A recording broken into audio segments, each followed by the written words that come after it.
토론회는 더불어민주당의 박주민 의원실하고 그다음에 이제 세입자 운동 또는 이제 우리 주거정책 개혁 운동들을 주로 많이 벌여왔던 그런 민생 주거 단체들 시민단체들이 연대 조직인 주택임대차보호법 개정연대, 그다음에 한겨레 경제사회연구원 이렇게 세 곳이 주최를 해서 오늘 토론회를 갖게 되었습니다. 사실 이제 서구 유럽이나 미국의 대도시 지역에서는 이미 1960년대서부터 소위 이제 임대차 안정화 정책이라고 해서 계약갱신 청구권을 기본으로 해서 그런 제도를 주로 이제 시행을 해왔었고, OECD의 주요 국가 중에서 이렇게 대도시가 있는 나라에서 임대차 안정화 정책을 시행하지 않고 있는 나라는 한국만 거의 유일해서 이제 한국이 어떻게 보면 독특한 그런 나라인데, 그러다 보니까 한국도 전월세란이 있을 때마다 계속해서 그런 서구 유럽이나 미국의 대도시에서 하고 있는 임대차 안정화 정책을 도입해야 된다, 그런 논의들은 많이 있었던 것으로 알고 있습니다. 18대 국회에서도 여야가 거의 합의를 봐서 필요한 제한된 지역에서만 시행을 하자라는 이제 그런 논의도 있었고, 19대 국회에서도 서민 주거 투기가 만들어져서 여차하면은 계약 갱신 제도나 이렇게 제한적인 제도만 먼저 도입해서 시행을 해보자, 그런 논의들도 좀 있었던 것 같고, 국회 말기마다 이렇게 어떤 일정한 타협 속에서 제도를 시행해보자는 논의가 있었는데,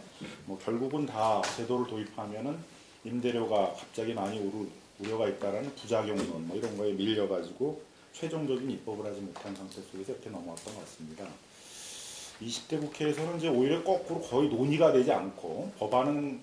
역대 국회에서 가장 많이 법안이 나왔는데 또 놀랍게도 한 번도 또 논의가 제대로 안 된 상태 속에서 20대 국회를 마쳤다 그래서 20대 국회에 대해서는 우리 사회에서 여러 가지 비난들이 많습니다만, 특히 민생을 돌보지 않았다는 아주 대표적인 사례 중 하나가 이런 주택임대차보호법 같은 것들을 법안 소위에 올려서 한 번도 논의도 하지 않고 왔다는 것에 대한 비판이 많았던 것 같습니다. 그래서 어느 때보다도 21대 국회에서는 임대차 안정화 정책에 관한 입법이 될 것으로 이렇게 많이 기대를 하고 있고, 언론들도 그렇게 이제 많이 생각을 하고 있는 것 같습니다. 그래서 이번 21대 국회에서는 구체적으로 이제 어떤 내용으로 입법을 할 것인가 조금 더 구체적인 논의가 좀 진전될 상황인데, 최근에는 이제 박주민 의원이 기간을 정하지 않은 임대차 제도를 도입한다 그래서 또 일부 보수 언론이나 경제지들에서 많은 또 비판이 있는 것 같습니다. 아마 제도의 이해가 부족해서 그럴 수도 있는데, 원래부터 임대차 계약은 고용 계약과 같이 로마법 이래로 기간을 정하지 않은 계약이 원칙이었고, 여러분들 잘 아시는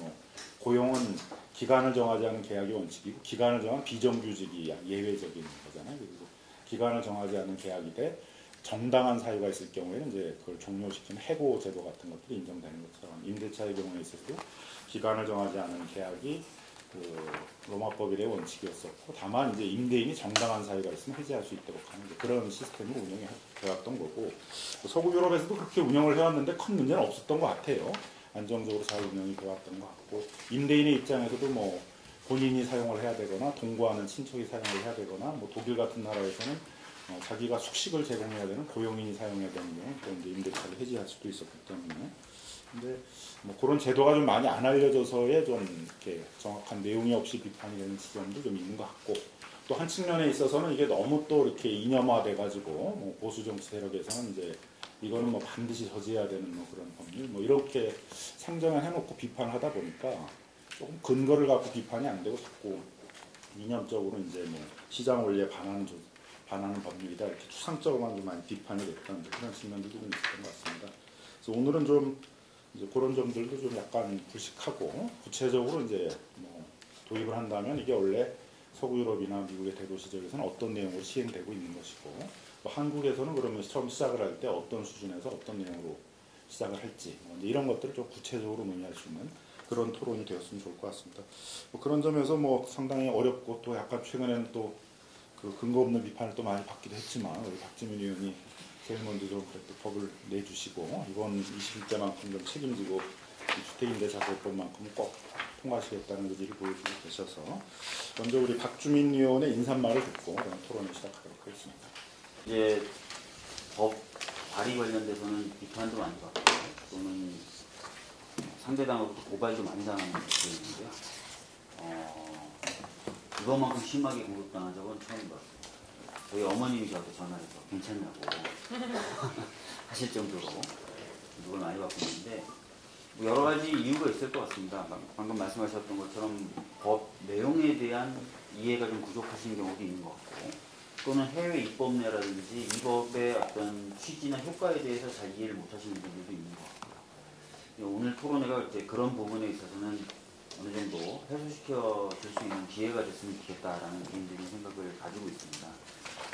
어제도 제가 신문기사를 보다 깜짝 놀랐는데 제가 이제 라디오 인터뷰 같은 거 많이 하다 보면 그 진행자가 질문하는 것 중에